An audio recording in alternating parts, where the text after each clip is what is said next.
Hello, and welcome to the Angus and Pete Show. Views and opinions are strictly those of the presenters and their guests and should not be taken as advice. Goodness knows, we're not qualified to advise you about anything. Side effects may include mild amusement and occasional enlightenment with feelings of embarrassment, apathy, disappointment, and pity. Welcome to Series 2, Episode 3. I'm Angus Pacey. And I'm Pete Brown, and we are the Angus and Pete Show. The place where you could listen to two guys chatting about this riveting world of customer engagement. Customer engagement, otherwise known as call centre, contact centre, customer service, customer experience, CX, or whatever else you're calling it this week. And as usual, if you want to know more about us, then just check us out on LinkedIn. Pete, have we got any postbag items yet, or are we still empty? We have got postbag items. Do you remember Rui from Portugal? Yep. The guy who composed our new music for us? Yeah. Well, he's been in touch and he's asked us if we can refer to him by his professional DJ handle. Okay. When the sun goes down, Rui becomes D'Angelo DJ.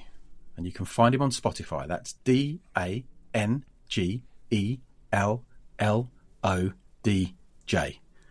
D'Angelo DJ is in the house. Shabba. And he suddenly takes his ponytail out when he's puts his work badge away as well. I don't have an intimate relationship with him, Angus. I have to take your word for that.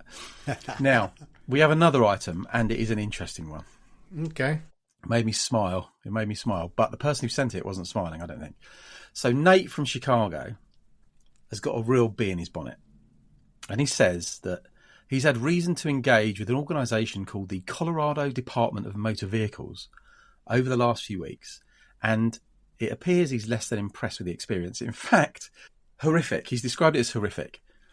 There are no digital channel options to do what he wants to do. There's no automation. There's just these huge wait times in the call centre, 30, 40 minutes plus. And he's had to make multiple calls. They've got a callback system that either offers its services and then says it's not available and hangs up, or takes your number and then ignores it and just keeps queuing you. If that isn't bad enough, the whole tedious wait process is punctuated every 30 seconds or so by the same recorded message. I've listened to this message. It is absolutely dripping with passive aggression. And it starts off by the lady who recorded it announcing herself as Electra Bustle, DMV Senior Director. And then she goes on to say how she strives to deliver excellent customer service and in return expects customers to demonstrate kind, courteous and respectful behaviour towards her team. Well, Electra, it seems to me that your call centre tech doesn't work and your fix is to record a message that says don't be rude to my agents. If you could ever get through to them. Well, I'd suggest that if you strive just a little bit harder to show some empathy and sort your business basics out, you might significantly reduce the stress levels of your hapless customers, who in turn will significantly reduce the stress levels of your hapless staff and possibly negate the need for your patronising message. It's called a win-win. Just focus a bit on your customer experience. This sounds exactly what we've been talking about. Look at it from the customer's lens, not your own lens. Always. So, Angus, tell us what topic we're chatting about today. Contact Babel, which is an analyst company based out of the UK, run by Steve Morrell, have released over the last couple of months a number of really good reports. Yeah, I've seen them. I've seen his posts on LinkedIn. Well worth a follow. A load of really interesting points that they bring up in these reports. So I thought, it's worth going through these and having a chat about them and see what happens. Okay. I would like to dedicate this episode to Electra Bustle, Senior Director at the Colorado Department of Motor Vehicles, as she continues her struggle to deliver excellent customer service in the face of overwhelmingly hostile customers. Electra, take a listen, because this might be interesting for you. Where do we start, Angus? Where do we start? Why technology alone can't fix customer experience, right? No, and I think, you know what? Everybody's a customer. We're all customers, and we've all felt at some point in time that disconnect when you are trying to interact with an organization. And companies are pouring money into technology. Now, you talk to anybody, they'll tell you about their latest and greatest app. They've been spending tons of money on design, AI everywhere. But you and I know many, many people, probably most, are still feeling disappointed by the experience that they get. Yeah. So why? We just heard a great example of it. All the sources that we've looked at in preparation for this show, including Steam around stuff, point to an experience disconnect. Companies and organisations are focused on technology for technology's sake, but they often miss what truly matters. And as consumers, for me, for you, for Nate in Chicago and for everyone else, it's all about speed, convenience, consistency, friendliness, and crucially, that thing that we call the human touch. Yeah, so it really sounds like if you want to deliver a good customer experience, the secret weapon isn't necessarily silicon chips, latest and greatest tech. It's probably more about empathy for the consumer or the customer. Based on the reports that we've read, let's break down what could define a good experience. Also recognize that there are massive financial stakes involved for businesses. That big topic that everybody's talking about, how is AI actually helping agents to become more human? Which is an interesting point. How do we make them more human as opposed to how do we replace them? Yeah. How do we make the whole thing more human? Exactly. Make it more fun for human beings. But also, let's just kind of highlight the differences between the UK customers and how US customers prioritize these things. Because to those of you listening in the US, the world is not one market. Let's get stuck in. So if we strip away the jargon, what are the must-dos for a great experience? Our research, the research that's out there, common sense experience says that it's crystal clear. Customers want efficiency, they want convenience, they want knowledgeable help, they want friendly service, and those core demands hit over 70% in importance for consumers globally. Yeah, we all listen to people and we hear people worry that technology is going to replace human interaction. We've heard it a million times. But you read the reports, the data tells a different story. That interaction with humans is actually highly valued. 82% of the US consumers and 74% of the non-US consumers want more human interaction in the future. And that percentage for non-US consumers includes the UK, where 75% of respondents indicated that they want to interact with a real person more, even as technology improves. Technology isn't the solution itself, it's merely the enabler. If technology doesn't foster speed and convenience, if it's not easy, it's just frustrating the consumer. Right, Nate? Nate knows all about this. Yeah. And this ties directly into the employee experience. Because if you're an agent in a call center, if you're properly empowered, you will be the cornerstone of great human experience. You know, happy person talking to unhappy customer can make them a happy customer. But if employees in the organization are struggling to access that information and dealing with clunky systems, and I think there are quite a few clunky systems lying around, you can't deliver that vital human touch. You need the right culture, new ways of working, empowered talent. That's a good phrase, isn't it? You need to empower your people, and that will unlock better experiences and revenue opportunities from the business side. When the technology supporting human interaction is seamless, the customer feels heard. They feel seen, they feel appreciated. When it works right, customers might not even notice it at all. It's invisible. It's not a technical thing. When it goes wrong, it becomes visible in glorious technicolor. Prompts Nate to write in. The other thing that reports say, drop the generational fix, and we've heard this before. So Gen X and older generations, for them the fundamentals are still the same. I mean, Ken talked about this. Yep. The only difference for that generation is instant service is expected. Gen X generation moved from smartphone to desktop to talking easily, and they expect that all the time. Right. Second point. What does bad customer experience cost? You know, those stakes are high. They are. The main incentive for the business, I think, is that you can charge a premium price. We know that customers are willing to pay more for great customer experience. They're willing to pay more to start with, and they'll keep coming back for it and pay more. So it's a no-brainer. Up to 16% can be uplifted on your price, given service excellence. In the US, it's maybe even a little higher. So it sounds like the US does value its service culture and its human interactions a little bit more than the UK and the rest of the world. But they're not paying for bells and whistles here or trendy features or anything like that. They're paying for the things that matter to them. Speed, convenience. So there's the carrot. You can charge more.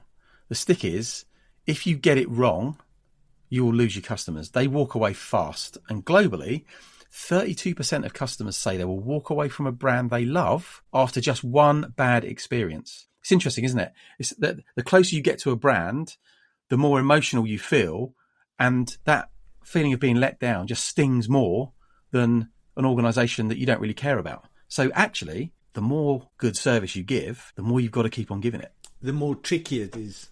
Yeah. I mean, that's a massive risk. Now, while you say 32% is a number for all consumers, in the US, it's slightly different. So they say 17% will walk away after just one experience, but 59% will leave after several bad experiences. So it looks like the US is slightly more tolerant on that one. But can you imagine losing a third of your customers in a single day? That's easily done if you absolutely cock it up. And you know what? It happens so quickly. You can't be waiting to do some AI voice recording analysis and looking at your CRM systems and data. It's happening now.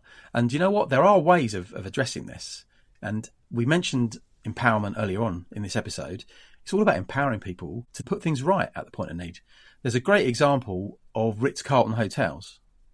They give every employee the freedom to spend up to $2,000 to rescue a bad guest experience. And the goal is all about reducing friction and empowering employees to make things right at the point of need. American Express was another one. This case study's been around for a little while. They stopped treating customer service as a cost center and then focused on building that relationship with the customer. And then they looked at processes and empowering their teams, and they saw 400% increase in customer retention. Now, everybody knows American Express is a premium product. But if you put the power of relationship at the core of the strategy, 400% increase in retentions is mega. Yeah. And you know what? All of this builds trust. And when people trust you, it influences their views on data sharing. Yeah. So you've got the emotional subjectivity of trust on the one hand, and you've got the real hard objective, give me your data, on the other. And we all know that data's the engine for everything. Among US consumers, and this is reflected in other countries, 63% of consumers said that they are prepared to share more personal data with a company that they believe offers a truly valued, great experience. Building trust is absolutely imperative in this time of data. And 88% of US consumers say that trust determines their willingness to share information. If you can see a reason and benefit for giving that data, then you're going to do it. Ken mentioned in episode 2 that story around, I've already done what I was supposed to do in the app, and then when I call you, you don't know who I am.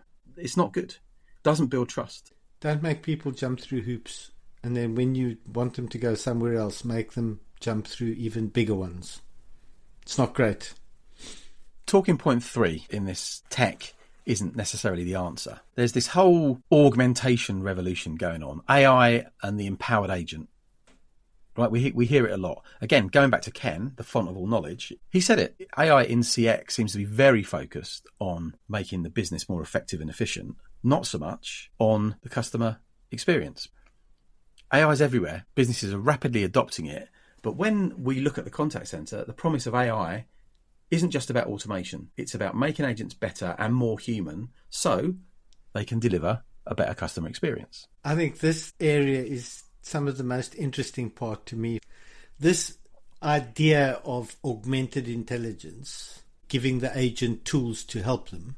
What did consumers think about it? Most American consumers still prefer human interaction, especially when something goes wrong. When I was reading this, I thought to myself, the only time I generally phone a contact center is when something goes wrong. It's a last resort. And only 3% of US consumers want their experiences to be automated as possible. Right. So AI should be used to empower agents, not replace them. This is going to be very interesting because this research really cuts a little bit across what a lot of the big vendors are saying. Yeah, it cuts across what a lot of the big vendors are saying, but it's actually in line with what businesses are finding, right? Yeah. So listen up, vendors. The technology, when it's working, enables compassion and empathy. It gives the agent the space to be a human being, not just an extension of the machine. The technology can do this. AI tools are now, you're using natural language processing and real-time sentiment analysis to listen for tone and urgency and emotional state, blah, blah, blah, blah, blah. We know what's going on. But knowing what's going on and identifying a problem is very different to doing something to solve it. Yeah, so, right, let's take the best case. Imagine an agent talking to a frustrated customer. It's listening in, detects I'm frustrated. It should be able to prompt the agent with techniques to de-escalate the conversation if you need to do that, or how to calm the other person down. Yep. Now, if this works, it should, in theory, streamline the call and also should start building a bit of loyalty with that customer, a better experience for them, but also it should reduce the load on the agent, that emotional load, because they get abused quite often by callers. So gives them a bit of help and assistance, but it still requires the agent to be a human. Yeah. It still requires the agent to look at what's on that screen, listen to what they're being told, and adapt it to the situation.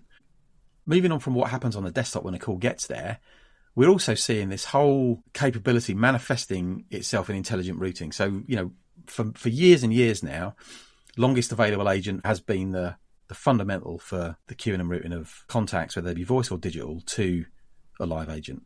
And AI-powered routing can actually do a lot better job of matching queries based on agents' expertise, their skills, their personality fit, their state of mind, their level of exhaustion, how many times they've been abused this morning.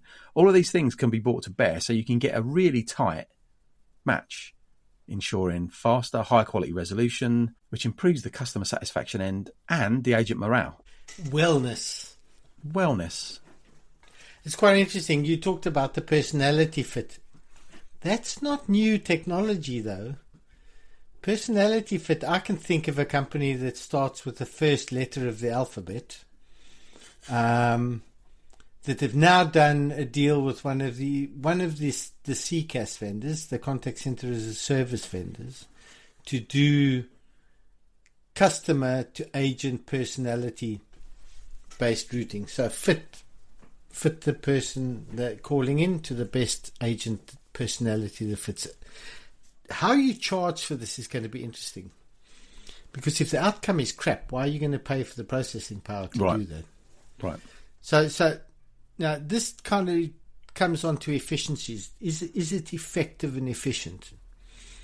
4 or 5 years ago, agents used to lose a lot of time searching for answers.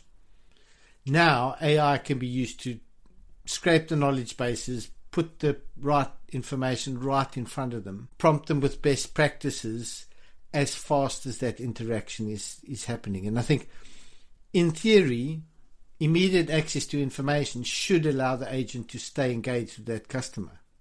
Yeah, speaking of efficiency, in these reports that we've been looking at, it seems like nearly 9 out of 10 organisations are regularly using AI. I think it's probably more like 99 out of 100 surely now. Everyone's plugged into it in one way or another, even if it's just Chat GPT. But when it comes to business structure and real business processes, as opposed to the ad hoc, knowledge worker back office stuff, most are still very much in the experimental and pilot phases. That's what this research says.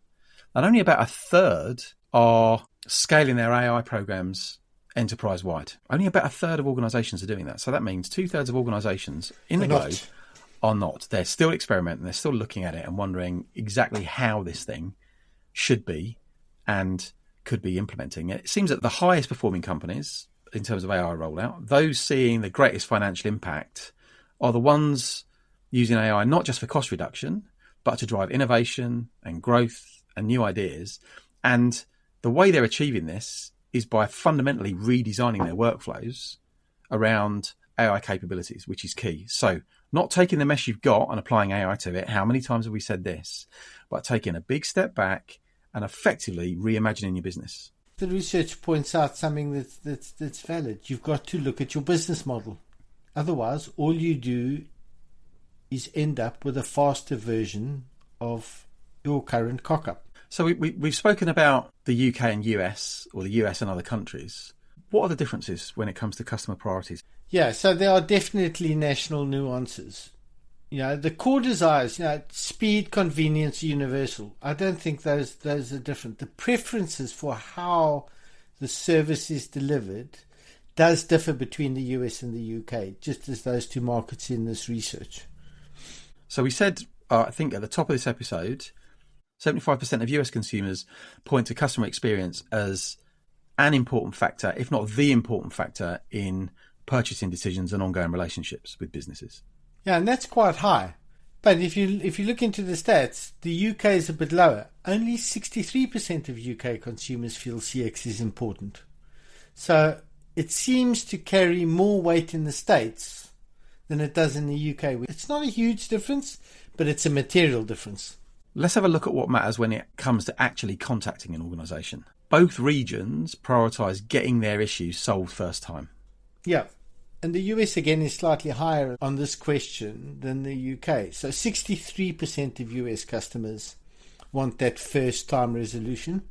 UK customers are down at 58%. But what was interesting going through the stats is that short wait times are highly valued in both. So people don't want to hang around for any longer than they actually have to. Right, so getting it done first time as quickly as possible. Yep. I mean, again, this isn't rocket science. We don't need a report to tell us this, do we? This is just common sense. Human nature, and exactly, common sense. One of the most significant differences between the UK and the US regions that I detected in this research was that UK customers rank UK-based employees as the third most important factor when contacting an organisation, and nearly half of them, 49%, state it as a preference. And I'm not sure why that is. The UK had some bad experiences when it came to outsourcing to other countries 10, 15 years ago. Is that a hangover from that, do you think? It could be a hangover from that. But in the US, and this was really interesting, because the research kind of cuts across what you're seeing in the media a little bit from a geopolitical perspective. In the US, the preference for US-based employees only registers at 35%, which actually makes the location of the agent a much stronger priority for UK consumers compared to the American counterparts, which I did not expect when I first read this report. That kind of did surprise me. It also seems that US customers value polite and friendly agents very highly, 49-50% of them, tying the second spot with short wait time. So does that mean that if they get through to a polite and friendly agent, actually that can justify waiting a bit longer? I don't know. They're looking for agents to say "Have a nice day" at the end of the conversation, and they will undoubtedly get that at the end of the conversation. While friendliness is universally important, the preference for local employees just seems more pronounced in some regions, particularly the UK. So actually, the Brits will put up with a rude local before they will put up with a polite person who's located outside of the UK. Weird. It is a bit weird. I think the other one, which is something that we'll come back to this in the future, is digital appetite. That appetite to engage via digital channels. Non-US consumers, including those in the UK, are much more willing to have all their services digitized for tasks like scheduling appointments, making hotel reservations. I've noticed this traveling around EMEA, especially south of the Mediterranean. Digital services are standard and people expect them. But it seems that in the US, consumers are much more willing to use digital channels to fulfill fully the reason for their contact, to the point where they're using it to buy cars, buy big items. So in the UK and maybe other European markets, we like to be digital, but it's more of an administration and a management of a situation as opposed to 100% fulfillment for the big stuff anyway. Yeah, which kind of has implications for sellers. Don't assume that your value proposition or your messaging is going to resonate in every market, because people have got different likes and dislikes and needs. We've been around the houses a bit, thrown in some stats. given a bit of personal opinion. But I think what we've established today is that while technology is definitely surging forward, especially with the AI piece in the mix, it's that human element augmented by intelligence that truly drives customer experience and the perception of customer experience, of good customer experience. Yeah, and the common theme across all the sources that we looked at was that customer experience requires speed, efficiency, and a human in the loop. That human touch is important. Price premium, people are prepared to pay more, but if you cock it up, the cost of failure could be massive. Absolutely. And for businesses looking to scale AI in particular, the lesson from high performers is clear. Aim higher than just cost reduction. Use AI to redefine your business, to reimagine your experiences and drive innovation from the ground up. Before we come to the end, Pete, let's highlight what our essential takeaways are for anybody that's listened to this and wants to win the customer experience wars. Without wishing to bang on and overuse this phrase, prioritise the fundamentals. Speed, convenience, knowledgeable, friendly service are the non-negotiables. That's just what you have to be if you're in any service environment. Focus your investment on technologies that support these benefits, not just on cutting costs. I think the second one is the human element is non-negotiable as well. Yeah. Now, customers still overwhelmingly want to interact with a real person, especially when things are going wrong. So when we think about AI, that purpose is really to help agents with real-time insights and tools. Sentiment analysis is a good example of that, to enhance empathy and compassion, not to automate that customer experience or that relationship away. Yep. And understand the cost of failure. Electra Bustle, we're talking to you. Consumers are quick to walk away. 32% of all consumers will abandon a beloved brand after just one bad experience. And conversely, great experiences offer a significant reward, including a price premium of up to 16%. 16% and more, actually, in the US.